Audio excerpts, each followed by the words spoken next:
Père, aujourd'hui. Rabosaka, merci Seigneur de répondre de ta grâce. Merci de répondre, Seigneur, une plus forte dose de ta présence en ce lieu. Tu es le Dieu que nous sommes venus chercher en ce lieu. Tu es le Dieu que nous sommes venus chercher en ce lieu. Merci de répondre de ta grâce. Merci de répondre de ta puissance. Merci de répondre de ta présence. Réponds ta présence en ce lieu, Seigneur. Nous avons besoin de toi. Ce peuple a besoin de toi. Moi-même, j'ai besoin de toi. Rabosa, rabosé, rebosé, kelebosé, kelebosé, kelebo. Tu es là, Seigneur, avec nous. Merci de nous conduire. Merci de nous orienter. Merci de nous diriger, Seigneur, afin que toute la gloire soit pour toi. Arabosha.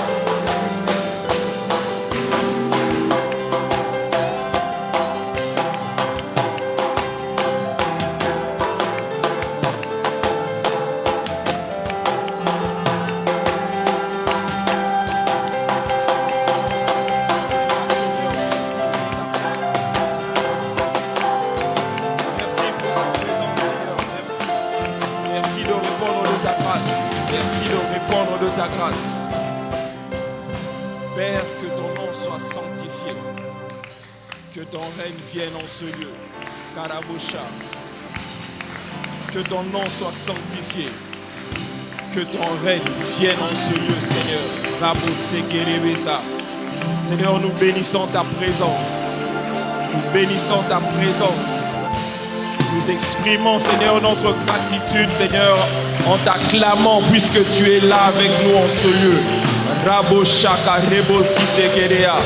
Sois élevé Jésus en ce lieu. Sois glorifié en ce lieu Jésus. Sois magnifié en ce lieu Jésus. Reçois l'honneur qui t'est dû. Reçois la majesté qui te due. Que ton nom, Seigneur, trouve l'expression de la grâce au milieu de nous en ce jour. Merci Seigneur. Merci pour tout ce que tu fais. Amen, amen. Pouvez-vous rasseoir, s'il vous plaît? J'aimerais dire merci au prophète Francis Ngawala pour cette responsabilité qui nous permet d'être au-devant de nous. J'aimerais en même temps dire merci au pasteur Meshach qui est notre responsable. Merci pour cette marque de confiance et merci pour votre présence. Merci aussi à vous, le peuple de Dieu qui êtes venu en ce lieu, parce que sans vous, nous ne pourrons pas parler de la part de Dieu. J'aimerais partager une pensée que le Seigneur a mis dans mon cœur par rapport au thème que l'on m'a demandé de partager avec vous ici. S'il te plaît, je peux avoir la mélodie de Assis sur le trône, juste la mélodie. J'aimerais partager une pensée. Il m'a été demandé de partager avec vous, lire dans le temps. Amen, amen. Lire le temps. J'aimerais lire 2 textes qui va me permettre de donner la pensée que Dieu a mis dans mon cœur par rapport à ce sujet. Et puis nous allons prier. Je crois que ce que notre sœur a eu à faire avant que je ne vienne est quelque chose d'important. Elle nous a conduits dans la prière. L'esprit de la prière a été libéré dans la salle. Je dis merci à Dieu pour sa manière de conduire la prière. Ça m'a permis de prier aussi. Ça m'a permis de me rendre compte que la prière est capitale dans nos vies. Elle est capitale aussi dans vos vies. Amen, amen. J'aimerais lire mon premier texte. C'est dans Matthieu 16. Matthieu 16. Merci Seigneur. Seigneur, merci. Je t'ai promis de te rendre la gloire. Je te la rends déjà maintenant pour ce que tu vas faire, pour ce que tu vas dire. Que tout l'honneur, que toute la gloire te revienne à toi seul. Les pharisiens et les sadducéens abordèrent Jésus et pour l'éprouver, lui demandèrent de leur faire voir un signe venant du ciel. Jésus leur répondit, le soir vous dites, il fera beau, car le ciel est rouge et le matin il y aura de l'orage aujourd'hui. Car le ciel est d'un rouge sombre. Vous savez discerner l'aspect du ciel et vous ne pouvez discerner les signes des temps. Je vais lire le deuxième texte. Nous sommes dans 1 Chronique 12. à partir du 32e verset. La Bible dit ceci: des fils d'Isaacar, ayant l'intelligence des temps pour savoir ce que devait faire Israël. Les fils des fils d'Isaacar, ayant l'intelligence des temps pour savoir ce que devait faire Israël. Dans une autre version, il est écrit des fils d'Isaacar, ayant l'intelligence de savoir faire, de pouvoir lire dans le temps et dans les saisons. Amen, amen. Comme je l'ai dit, le thème qui m'a été demandé de partager, c'est lire dans le temps. Pour commencer, j'aimerais définir le temps selon le dictionnaire. La Bible, le dictionnaire définit le temps comme étant une durée dans laquelle se succèdent les événements, le jour, la nuit et les années. Amen, amen. Mais j'aime la version grecque. Il existe deux racines de mots dans le grec pour désigner le temps, qui est le chronos et qui est le kairos. Amen, amen. Le chronos, c'est le temps qui régule notre vie au quotidien. Il passe et ne s'arrête jamais. Ce que nous faisons de notre chronos, ce que nous faisons de notre temps, c'est ce qui nous distingue de ce que nous aurons dans l'avenir, c'est ce qui nous distingue de ce que nous aurons dans la saison pour laquelle Dieu est en train de nous faire entrer. Amen, amen. Ce que nous faisons comme investissement dans le chronos qui est le temps, nous permet de pouvoir acquérir quelque chose que Dieu a destiné pour nous dans le temps. Amen, amen.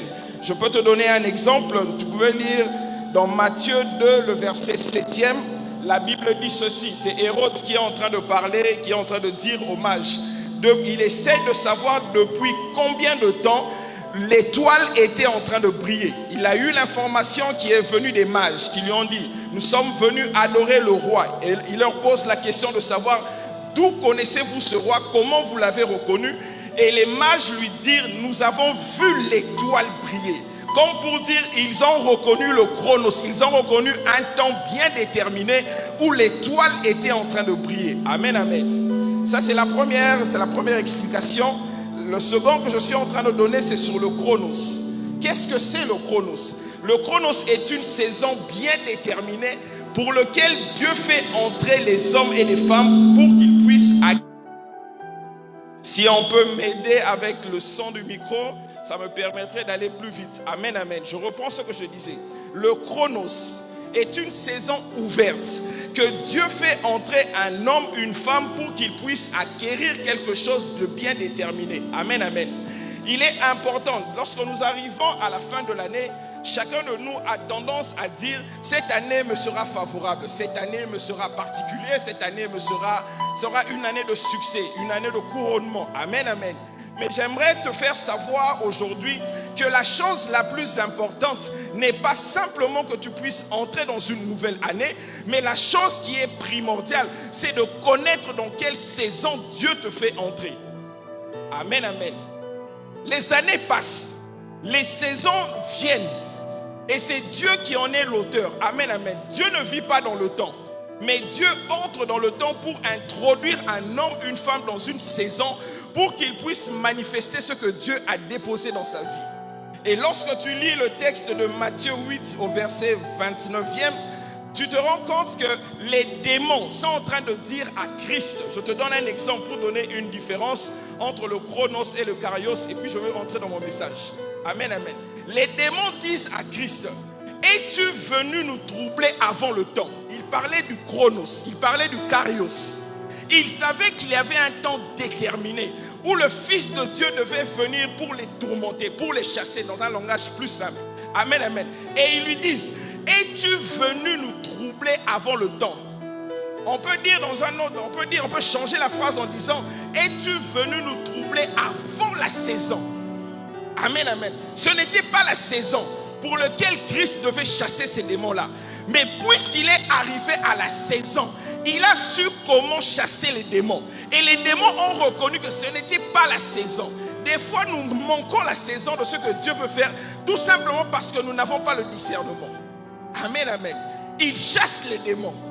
Il savait qu'il était dans la saison où il devait chasser ces démons-là. Des fois, ce qui nous manque, c'est le discernement de comprendre dans quelle saison nous sommes. Nous nous plaignons des fois que l'année a commencé, on n'a pas eu telle chose, on n'a pas pu faire telle chose. Tout simplement parce que nous n'avons pas su capter le message de la saison. Amen, amen. Pourquoi nous devons lire le temps? J'entre maintenant dans le sujet. Pourquoi nous devons le lire? Pourquoi nous devons lire le temps? Tout simplement parce qu'il y a un désir dans le cœur de Dieu, dans le ciel pour toi sur la terre. Et ce désir, c'est que tu puisses agir dans la saison. Tu puisses faire les choses qui comportent dans la saison. Si tu agis en dehors de la saison, tu manques l'événement pour lequel Dieu avait prévu pour toi. Amen, amen. Il faudrait comprendre et interpréter ce que Dieu veut faire dans la saison pour toi. Et la seule manière de le faire, c'est de pouvoir lire ce qui se passe dans le temps. Amen, amen. J'aimerais que tu me comprennes. C'est quelque chose de simple. Il y a une récompense dans chaque saison. Il y a un salaire dans chaque saison que Dieu destine pour toi, pour moi. Et il est important que toi et moi comprenions comment nous pouvons lire dans le temps. Lorsque nous lisons dans 1 Chronique 12, le verset 32e, on parle des fils d'Isaacar. La Bible dit qu'ils avaient l'intelligence des saisons, l'intelligence de pouvoir lire le temps. Mais lorsque tu lis le texte, tu te rendras compte que la Bible précise en disant ils avaient la capacité de pouvoir dire à Israël ce que Israël devait faire. Amen, amen. Ça veut dire, celui qui a la capacité de pouvoir lire dans le temps ce qu'il se fait, il peut donner des orientations à ceux qui ne connaissent pas ce qu'ils doivent faire. Amen, amen. Le but pour lequel Dieu voudrait que vous et moi nous puissions lire dans le temps, c'est tout simplement pour que nous puissions faire la chose pour laquelle Dieu a destiné dans le ciel ici sur la terre pour nous. Et les fils d'Isaacar, ils savaient réellement discerner le temps. Et quand tu lis le texte, la Bible dit qu'il devait y avoir une transition. Saül était mort et personne ne savait qui devait monter sur le trône. Mais on parle de 200 hommes qui ont accompagné David dans la royauté. C'était les fils d'Isaacar. Amen, amen. Il y a une onction qui est en train de se véhiculer sur la terre, mais sur lequel vous et moi nous devons comprendre qu'est-ce qu'il faut faire dans cette grâce. Amen, amen. Je vais aller dans un langage plus simple. Lorsque les personnes qui ont eu à utiliser les anciennes radios FM sur lesquelles on bougeait, on devait tourner pour trouver une fréquence. Il y a des fréquences AM, il y a des fréquences FM.